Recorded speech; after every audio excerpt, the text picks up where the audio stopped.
Hello, everybody. This is the Beef and the Deuce YouTube channel. We are also on X, Beef and the Deuce. I am the Deuce. Getting a little cooler, a little less hot and humidity, but it's still kind of muggy.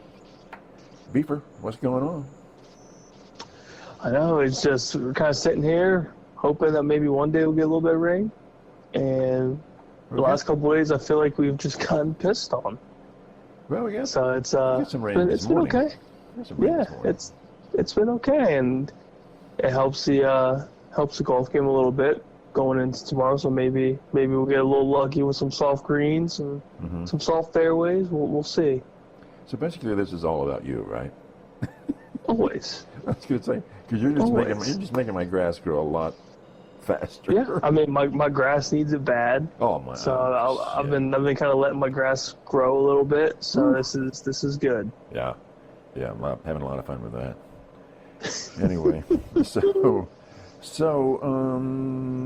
you had a question. We're gonna start off here with a big question. What's up? Oh yeah, so it's no Florida Bob question. We all love the Florida Bob questions. Florida Bob, we love him. But I'm sure once he listens to this, he will get with you at some point about it. But it was from one of our former Buckeyes, Mr. Tyvis Powell, and it was a week or so ago. It was brought up with something to do with the Buckeyes or something to do with the Brownies because he covers some Cleveland sports during the season. And it was about the quarterback position, and the long and short of the question was, obviously there's a bunch of hype with the quarterbacks. Are they the most important or are they not? So the question was, are they truly the most important position in football, or specifically on the offensive side? Well, let's start off with me asking you. It seems like everyone says it is. They get the most money in the pros, probably get the most money in NIL too. That would indicate that, and if you don't have the good quarterback, at least, you're not going to win a Super Bowl. You're not going to come close. So wouldn't that, just by definition, say, yes, it's the quarterback? I guess kind of. Kind of, okay. And the only reason being is just because my mind is already dug into my answer, so I'm biased. Okay, yeah. But at the same time, it took one player to break this entire contract world for the quarterbacks. Because one team got super nervous with a lot of quarterbacks signing, and your boys, your Brownies, took all of the bait.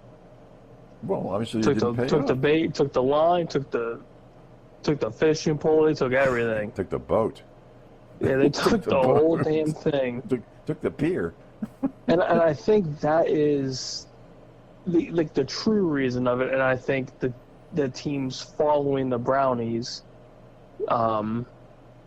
didn't feel like there was much of a choice in the matter to sign or not sign their quarterbacks. It was either you go big or you don't go at all, because the argument for the quarterback in question is, well, look at what's going on. Right.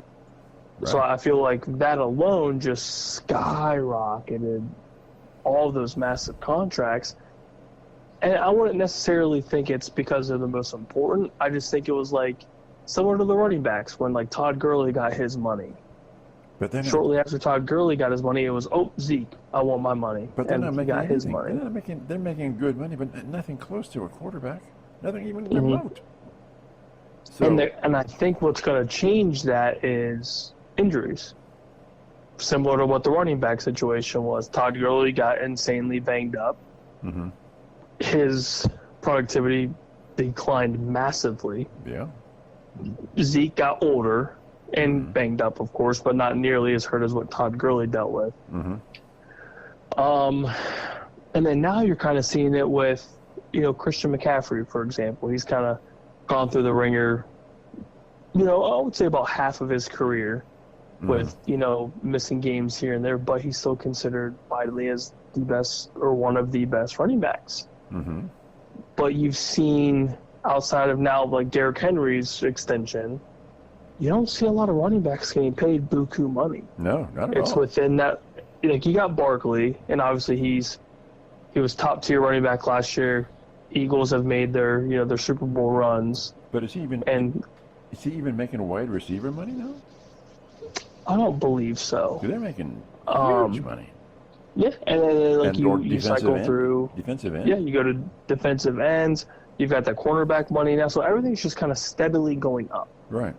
So obviously the money for quarterbacks is insane. Right. And the guaranteed money is insane. Right. But you're also seeing it with prime top tier receivers, prime top tier cornerbacks. Mm-hmm. So I mean, I guess not completely going insanely sidetracked here, but it seems as if the definition of what a team considers important might not always be the quarterback. It might be a different position that they value more. So I guess it just depends on who you are or who your front office consists of. But this seems to be based on the quarterback, but people are saying that depending on if you have a right-handed quarterback, you need a premier left tackle. Mm-hmm. And they get big money. Oh, yeah. Blindside is huge. Blindside is so whatever the opposite huge. is, they get the blindside tackle gets pretty big bucks. Mm-hmm. I saw an interview with Urban Meyer, your guy. Oh, yeah, absolutely. The question was it wasn't like that, but it was having to do with other positions. And I think the third position he said, the most important that he would draft like early on if he was creating a team, is the center, the offensive center. He said it's so overlooked, but it's so vital. If you don't have a good center, your offensive line is kind of not well organized. And he's the first person on your team that touches the ball.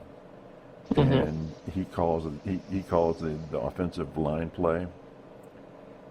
And he just said it's so overlooked, but the offensive center is a massive. So I'm going to play devil's advocate and say offensive center. If it's not the quarterback, I still think it seems to me the argument's real heavily weighted toward the quarterback.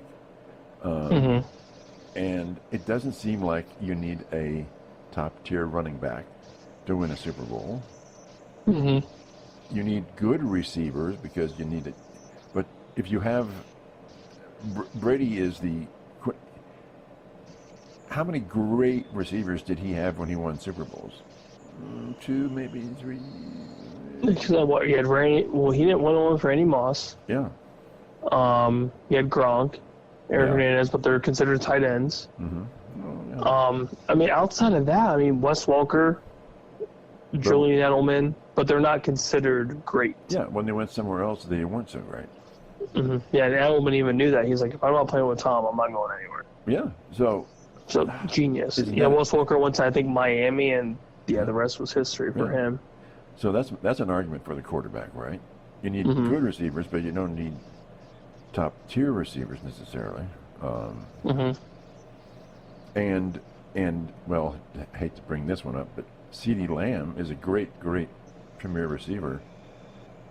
But man, if you can't get him the ball, it doesn't really matter, does it? No, yeah. So you are correct. Didn't mean to bring that up, but sort of an example. I don't know. I'm gonna go. The idea that it's the center, is it the most important? I don't know. I'm going to go with quarterback. It seems to me the evidence shows that it's the quarterback. But the idea that Meyer was saying it's the center just sort of opened up my eyes a bit toward how important the whole offensive, and we can see from teams where like the Browns who had 0 offensive line play. Mm-hmm. It doesn't matter who. It doesn't matter who you bring in as a quarterback. If your offensive line sucks, your quarterback sucks. Mm-hmm. It sucks. So, and he was saying that the center is the linchpin, the kingpin of the offensive line. So let's say center. Okay.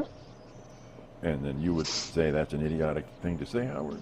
No, because I go basically the entire offensive line. But that's if I'm more going, than one position, though. Yeah, so if I go from my 1 and 2 is center at 1. Okay. Because of, I mean, like you said, first one to touch the ball, they're the ones that are calling what they see. They're communicating with the quarterback. Right. For protections, to slide, to do something, to do whatever they see. And then 2's the blind side for whoever. The blind and side the example tackle. and the example I thought of, I mean, almost immediately, was Joe Burrow. Yeah. In his situation with their offensive line before they started fixing it up. And obviously now we know Joe Burrow is arguably one of the best quarterbacks, if not the best, in the league. But before he had an offensive line that was worth a damn, he was getting smoked. Right. And nobody truly knew how good he was until their Super Bowl run. And even then, their offensive line was trash. Yeah. It was just he was so good, and him and Jamar Chase and T. Higgins are such a dynamic trio that it kind of overshadowed the fact that he's been sacked like 50-something times. Yeah, it's crazy. So, like, obviously it's kind of an outlier because Joe Burrow is Joe Burrow.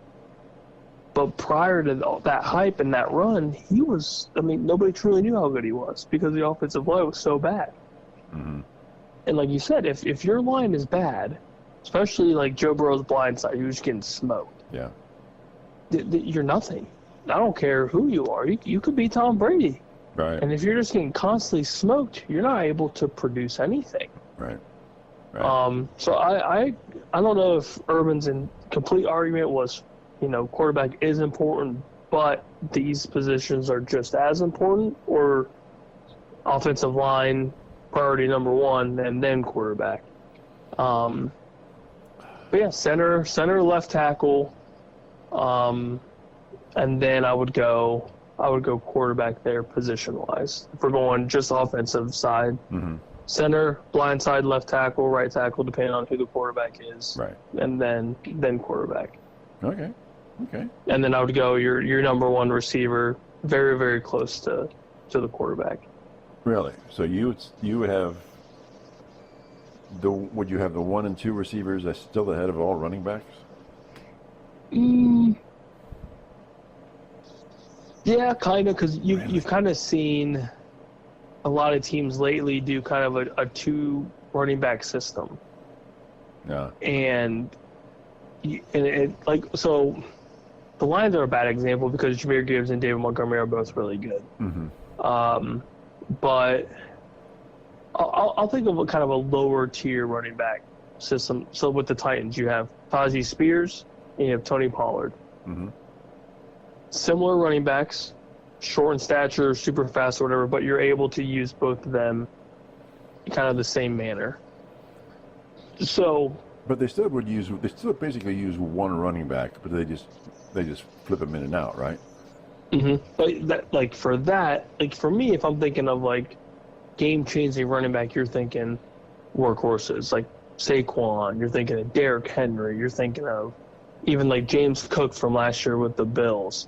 Like those guys are getting insane workloads. Yeah. So outside of those outliers, you got a lot of teams that do 1A, 1B for running back. So to me, maybe that's important to them. But you can interchange those guys. So at least for sake of argument, maybe they don't deem the running back position that important, unlike their number 1 receiver, or maybe even tight end, like the Raiders. The Raiders value Brock Bowers like crazy right now.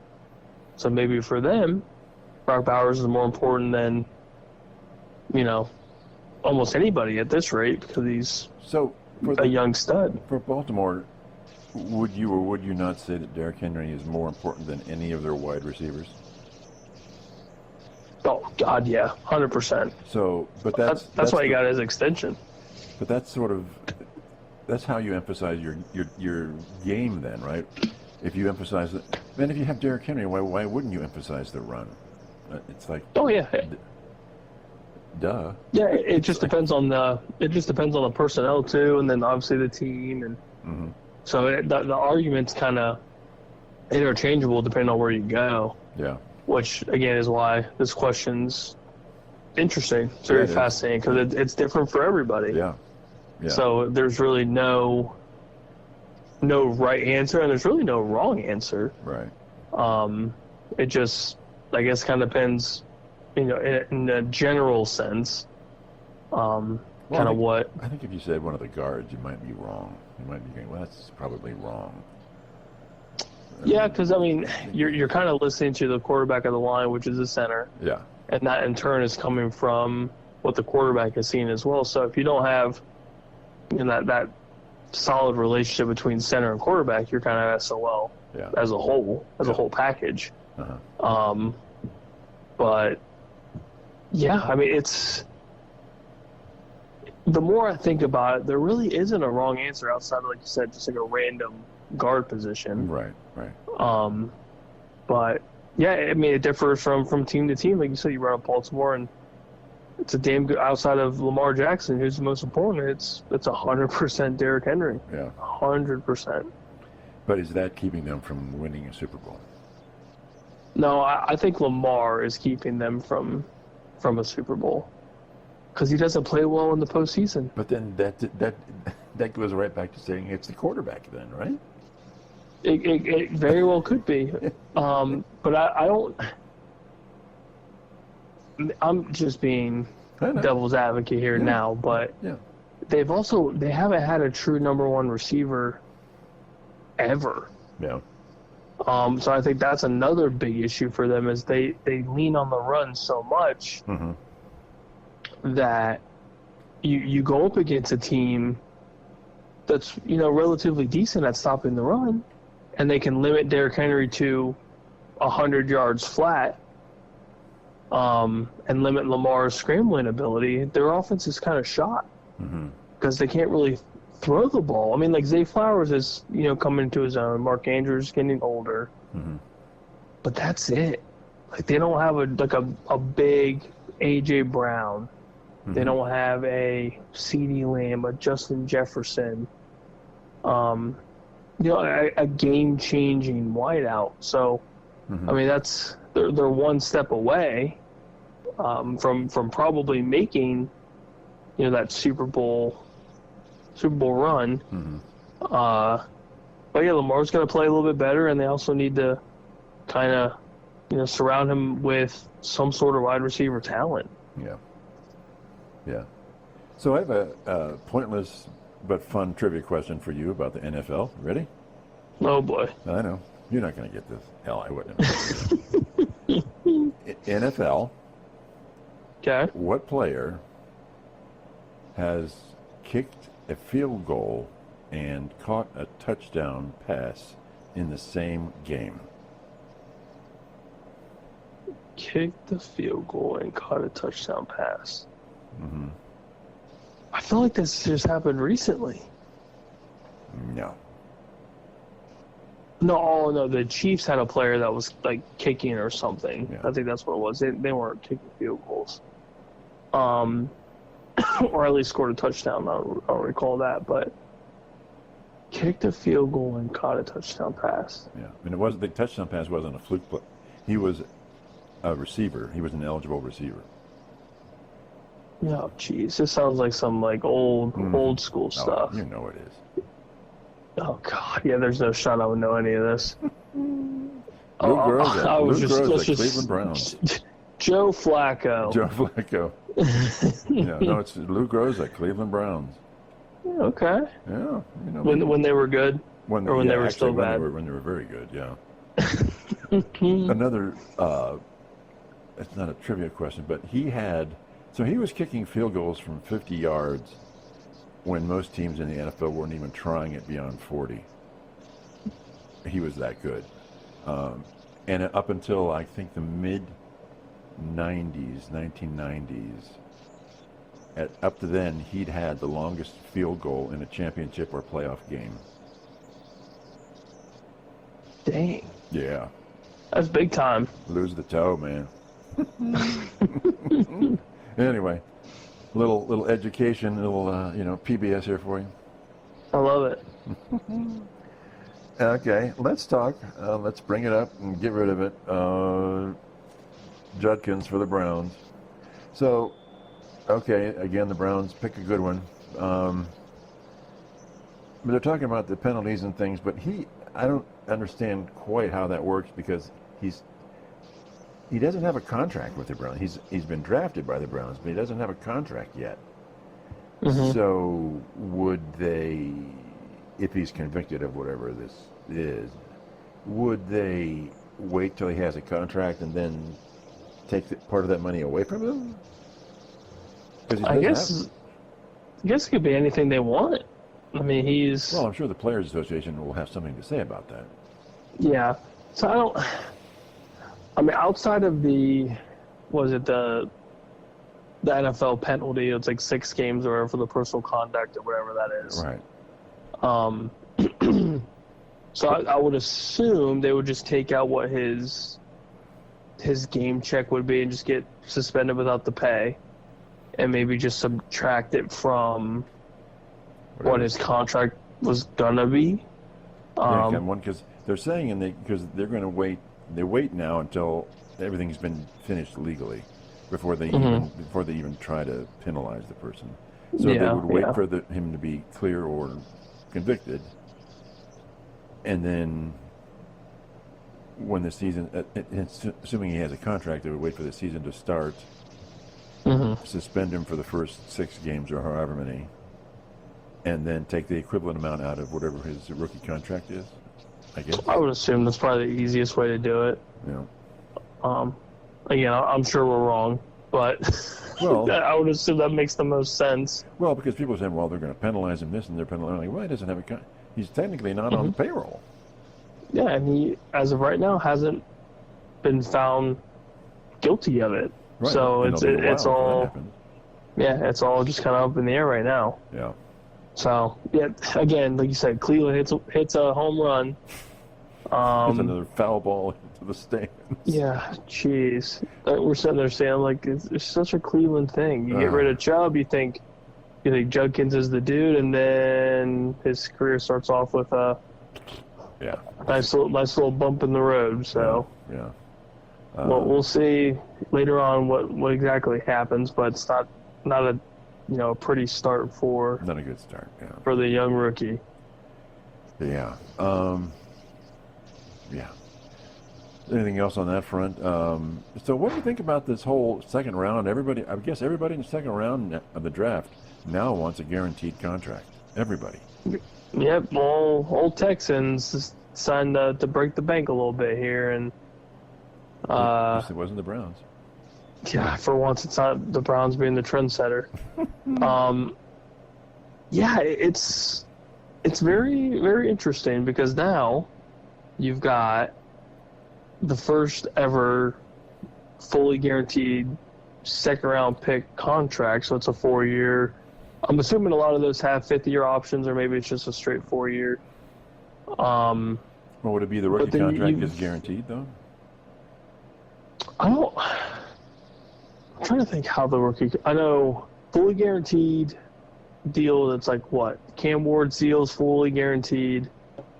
Travis Hunter's fully guaranteed. So I think the top 5 are usually fully guaranteed. Mm-hmm. And then everything else is just kind of all over the place. So how does it work with a rookie contract? There's the rookie contract, and then the big money is sort of like they give them the bonus money. It's usually just like the signing bonus / guaranteed or whatever. Like, I think Travis Hunter did the majority of his as just like the fully guaranteed signing bonus. Like he got it right off the rip. So it's still a guaranteed contract, which everyone gets. And then, but the variable is the signing bonus then, right? Yes, I believe so. Okay. Don't quote me, but I believe so. Okay. But that kind of changes the entire first round dynamic too, because the majority of those first round picks all of those contracts aren't fully guaranteed. Right. So I get first round guys are making more money, but depending on how much Jaden Higgins' contract was or is, if it's fully guaranteed and it's more than some of these first round guys are getting with their guaranteed money, that's gonna be quite the headache. So if the second round goes all guaranteed, can the first round guys who aren't guaranteed, can they just go, hey, wait a minute, let's revisit this whole idea? Yeah, I mean that's kind of the big question. It wouldn't surprise me if next year. No, I think a lot of the first round guys outside of the Bengals first round draft pick is still kind of dealing with whatever he's dealing with. Mm-hmm. But I think he might be the only one still. Maybe there's a couple more that I'm not thinking of immediately, but right. I mean, you still got Quinshon's deal. I think Travion signed his already, so he's good. Mm-hmm. But yeah, it kind of changes. I mean, not kind of. It really changes the kind of the draft money outlook for drafts to come, especially first year for next year. Yeah. If some of these first round guys aren't getting fully guaranteed, whew, good luck. So do you think in 2 years it's all going to be guaranteed contracts? First couple rounds. If the trend continues the way that I think it's going, yeah, I think first 2 rounds maybe guaranteed or very, very close to guaranteed. If you're the upper echelon of second round picks, like if you're like the first 5 or first 10 at the very most, because I think after that you can kind of have some sort of discretion as a front office of like, okay, I get your second round pick, but you were pick whatever. Like you weren't like the first pick in the second round sort of thing, or like you weren't a top 10 pick in the second round. Can the players make it in the next contract that everything in the first 2 rounds is guaranteed no matter what it is? In other it's words, possible. Just because I just think it's right? Yeah, I think it'd be very hard to I guess justify those means if you're like the drafted player. But then again, I mean, we've seen stuff change quickly all the time. So it wouldn't, I guess, surprise me if they could make it that way. But yeah, it's going to be confusing, at least for now, to see kind of what all happens after this. But isn't there the sort of the inverse of, because like a lot of, when you get into your second contract, and if you want guaranteed, a lot of the contracts, people that want guaranteed, they're only getting 1 or 2 years. They're not getting long. So is that benefiting the player? Because I mean, owners think, okay, if you want guaranteed, you can have a 1 or 2 year contract, but we're not going beyond 2 years. Yeah, that makes it tough for the player because you want longevity, contract-wise, so you kind of know where you're going to be for at least 4 years. But you want guaranteed. So I feel like shorter contracts are nice in the sense that you may or may not get this 16. Well, I wanted to say you're probably not getting $8 million a season as a second round pick, but you're probably getting 4 to 6.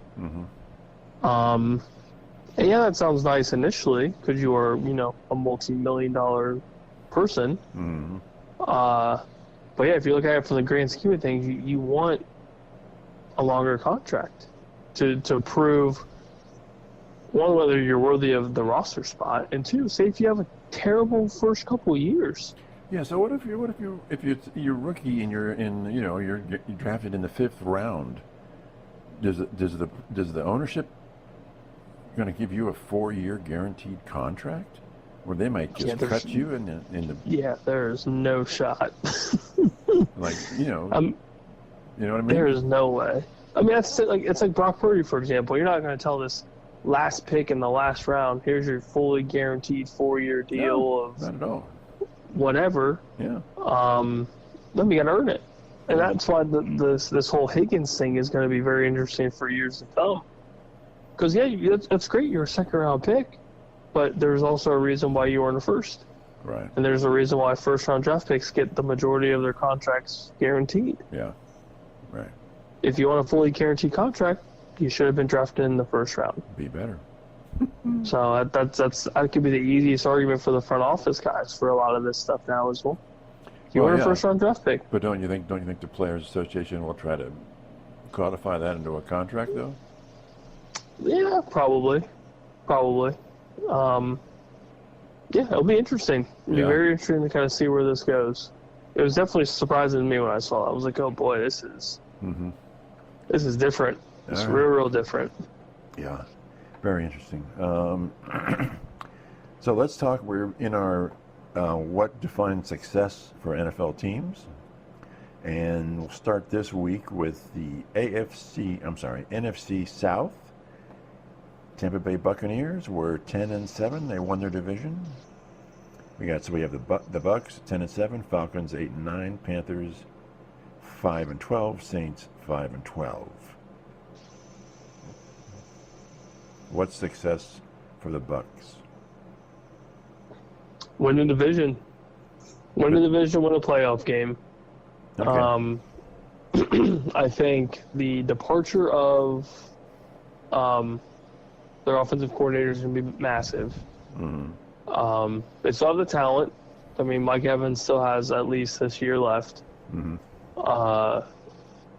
Bucky Irving is a star in the making in the backfield. Him and Rashad White are a pretty solid dynamic duo in the backfield.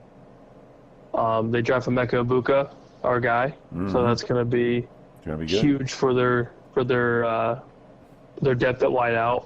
Bake loves that guy. He loves him. Bake loves him. So I think he's going to be hopefully a star in the making in short time. Mm-hmm. Chris Godwin's coming off of a pretty significant injury, so I'll be curious to see how close he is to 100%. Right. But yeah, the big question is, how's that offense going to look? Liam Cohen had a pretty dynamic offensive game plan, and Bake thrived in it. Absolutely thrived in it. The entire offense thrived. Mm-hmm. So how about the defense? That's the defense is always kind of. I mean, it's almost like they're either there or they're not. And how are they going to? I mean, okay, so they win their division, which they seem to be able to do somewhat handily. Mm-hmm. Okay, fine. You've got the NFC North. You've got the NFC East. Mm-hmm. And good luck with that. And you got some heavy hitters. Got the Rams and the Niners in the West. How do they break out of that first round and maybe we win a game and then we're out? Because they're just going to get crushed, aren't they? Mm-hmm. Mm-hmm. Okay. Yeah, I think overall, just with how tough the NFC is, and just being, I guess realistic is probably the right word. It's realistic for me to see them win their division. I feel like that's pretty much a given. Yeah. But I think to make it more successful is show that you belong in this playoff run. Yeah. And that starts with beating what I would assume they're going to be a 4 seed, so they'll play. Right.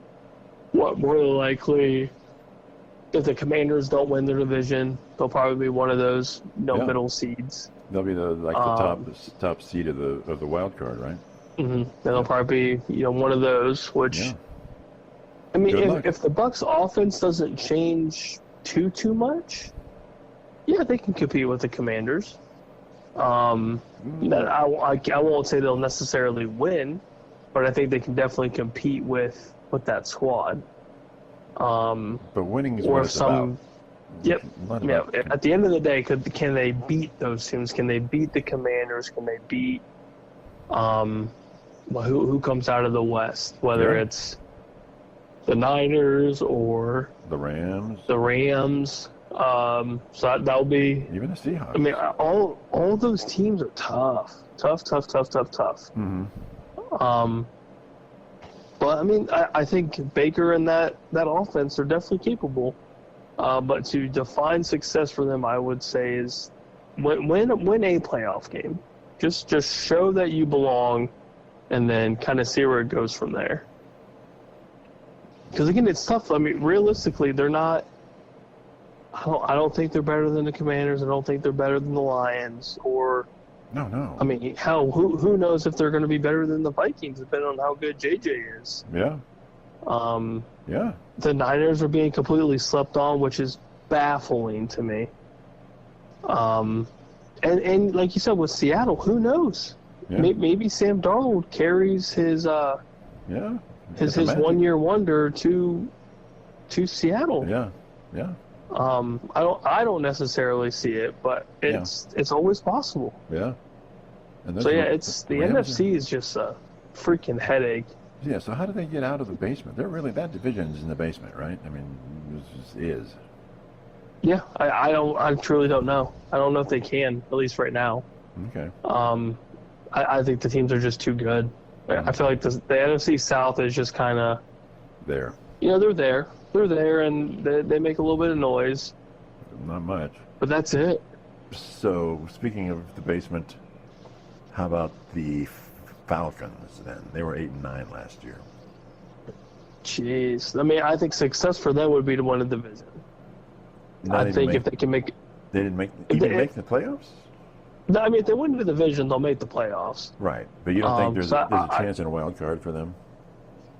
Probably not, no. With the rest of the other talent in the NFC? Because I can see them maybe pushing 9-8. But that's not going to get you. Realistically, they're going to have double-digit wins to win that division. Can they beat the Bucks though? Can they take the division? You would say no. I would say no, but if we're basing the question off what would be successful for them, yeah. Okay. Well, I think the division winning that is huge for Penix as their first time season long starter. So what's the formula for them to get there? I think the formula for them is just they should have stuck with Kirk Cousins. Yeah. Personally, I mean, yeah, he played bad at the end, and it kind of is what it is. You want to see what you have in your first round pick with Penix, but you didn't pay this man $160-something million to sit the bench. But he's still on and their you team, benched right?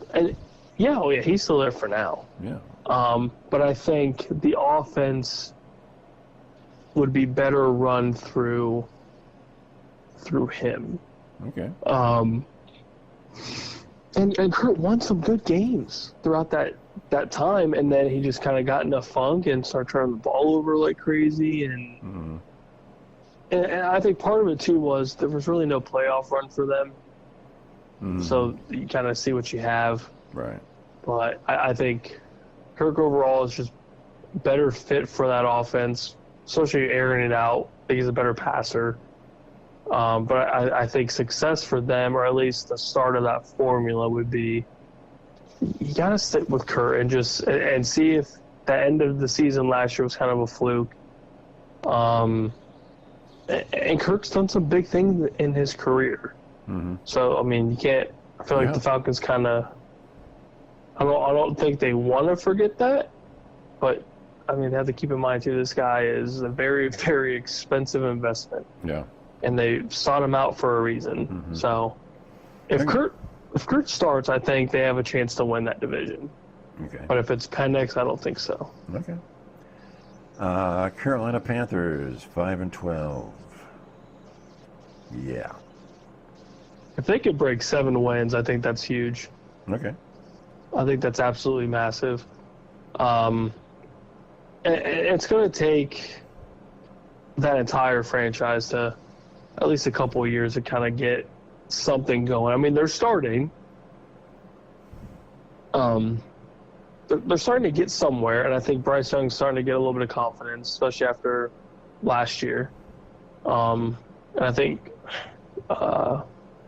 the coaching staff has an idea of what they want with that team for both sides of the ball, and they're trying to piece together, a good offense.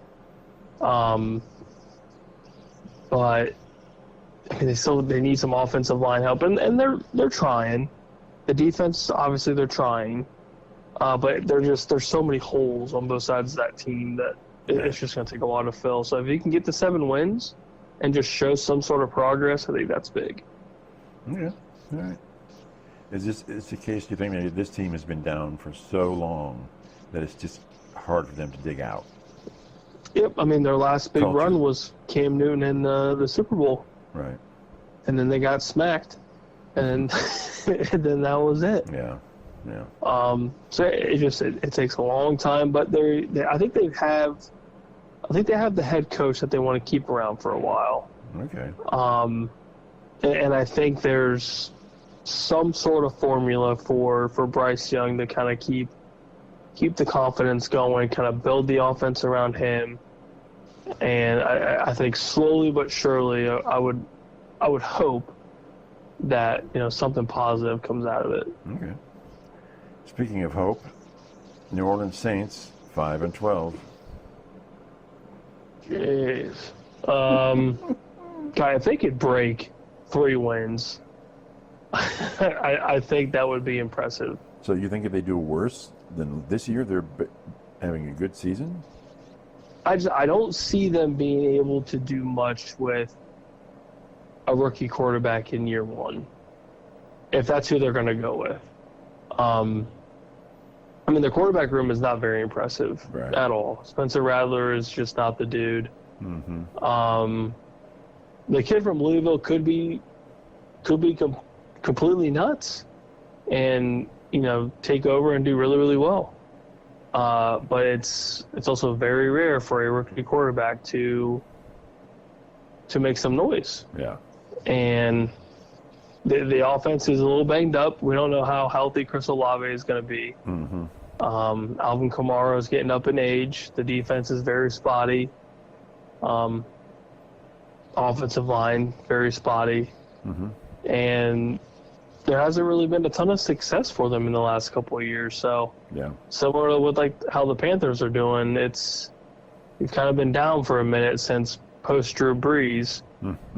And man, it's kind of a losing culture. That whole team just fell off the table when he left, right? I mean, oh yeah, he was the heart and soul of that program, of that franchise, and yeah, the Derek Carr signing wasn't, probably wasn't the smartest investment. So now they gotta kind of start over and see what they got with the rookie. Yeah. Okay. That's interesting. So, NFC West, Rams, 10-7. They won the division. I think for them, and what Matt Stafford's probably got, a year, maybe 2 years left with his extension. If they, I'm gonna go. If they can win, if they can get to the NFC Championship, okay, I would say that's top tier success for them. And I think they have the team to do it. I think Matt Stafford's still playing good football. Puka's out there doing his thing. Signing Devontae Adams was a massive deal for them, I think, to have to backfill Cooper Kupp leaving. Kyron Williams is top 10, top 12 running back in the league, workhorse. I think has obviously played well. And the defense is back to or close to what they used to be during the Aaron Donald time with Verse on their line, just racking up sacks. And the secondary is playing pretty well, so it's got kind of the recipe for maybe a deep playoff run as long as everyone stays healthy, and Sean McVay is one hell of a coach. So let me ask you this question with this division. So the Rams were 10-7, Seahawks 10-7, Cardinals 8-9, and of course the Niners had fallen off. But you believe that the Niners are going to come back and win a lot more games. So this is a sneaky good division, and it seems like it's very leveled up in terms of parity. Are they just going to beat each other up and always be in that 10, maybe 11 win scenario? Because you look at it like the Cardinals. No one talks about the Cardinals, but they were 8-9. Yeah, they had a nice little sneaky run at the end of the season. Yeah. But yeah, I think very similar to what we're expecting from the NFC North is a lot of good records, I think, and a very, very close playoff push, especially towards the end of that season where you've got some teams making moves or maybe falling out depending on how it all goes. But yeah, I truly see these teams, especially when they play each other, very, very close games. So let's talk Seahawks then. Do you think if the Niners are improving like you think they will, do you think it's going to be very difficult for the Seahawks to be 10-7 again? Yeah, I think so. Losing DK Metcalf, losing Tyler Lockett, that's big. Yeah. Now they're fortunate to have JSN, which I think he'll be a stud.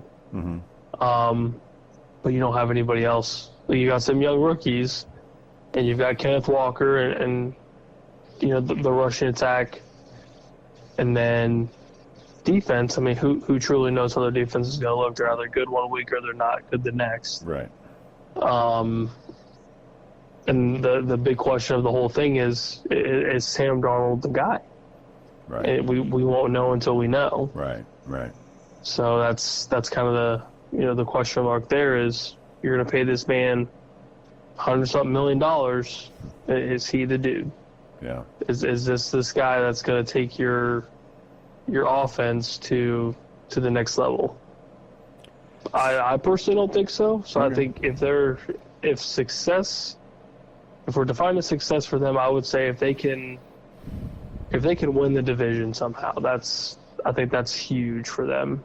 That's huge for that entire franchise. So they don't necessarily have to win a playoff game, but if they can win that division, that's huge. Okay, so then the Cardinals are 8-9. What's success? 9-8, 10-7. I feel like if they could get above 500, so 9-8, 10-7, I think that's big for them. I can't tell you the last time they had a winning record, to be honest. I think it's been a long time. Yeah. So I would say winning record. That would be, I think that's fair. So we'll talk about now the 49ers, and you're a big 49ers fan. And if they come back up to the top, are you projecting them to win the division this year? Oh boy. I'm gonna say. Think the Rams still gonna win it? God. I think the Rams do it this year. Really? I think the Niners are a close second. So then they probably won't make the playoffs then, right? The Niners? Yeah. Because again, if Seattle sort of holds on a little bit and the Cardinals win one more game, how many cards are left to reshuffle here? Not that many. It's going to be the whole division is going to be insane. Yeah, they're all going to be like 9-8 and 10-7 or something. It's going to be insane. I think the Rams win. Obviously, a massive chunk of games. Probably, I would say at least 11, 12 wins. Really? But I could also see a situation where it was like last year with the Lions and the Vikings. Similar records, obviously identical records, and you're playing for either the division or you play for a wild card spot. Right. I could see that being the case. The Niners are being doubted like crazy, which is still so shocking to me. And they still have Jawan Jennings. They still have Brandon Ayuk if he comes back healthy. Christian McCaffrey, Brock Purdy, George Kittle. The list goes on. Like, outside of losing Deebo Samuel, that's it. Like, the team is still basically the same. It was just last year was a terrible year, botched by a bunch of injuries. Right. And that happens from time to time. And then, you have one bad year and the rest, they're just forgotten, which is crazy. I just think the Rams edge them out just by a little bit. I think the talent is definitely there for Stafford and McVay to make, a last ditch effort to possibly make a Super Bowl again. So, based on that, with the NFC East and the NFC North, how are any of the two divisions going to get a wild card team in? It's a very good question. Yeah, well, because I know. Oh boy, it's just when you look at those two divisions. I mean, it's like you think Eagles. One way or another, the Eagles and the Washington are going to be in somewhere, probably, right? Mm-hmm. And there'll be a winner from the North, and probably another wild card, and probably another wild card. And it's just so hard for any of these other two teams. I was teams. gonna say you better hope if you're, one of those NFC West teams that you just win a bunch of games. Yeah, you win a bunch of games. You hope for the best. Yeah. That'll be interesting. Interesting. So you would say we're talking the basement is the NFC South. Who's the next up the step? The West?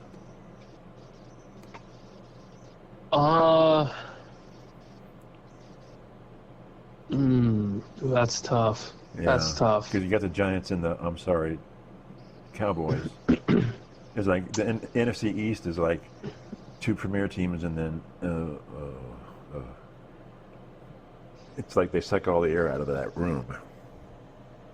Yeah, I would say NFC North 1 for sure. I don't think that's really much of a debate. Right. East 2. Well, see, I don't know. I don't know. I feel like you can make the argument for the West at 2. Yeah. I think you can. Yeah, because basically the Giants and Dallas are big boat anchors, right? Mm-hmm. So sorry to say that. So yeah, I would go North 1, West 2. East and South, yeah. Yeah, East and South, yeah. Yeah, Okay. I mean, and if the West is healthy, which as of right now they are, Yeah. that's going to be the North from last year. Yeah. It's gonna get pretty insane, and now I'm counting down the weeks. Mm-hmm. It's my job is to get you pumped up. Oh God, yeah, I love it. All right. Well, that's it for this time.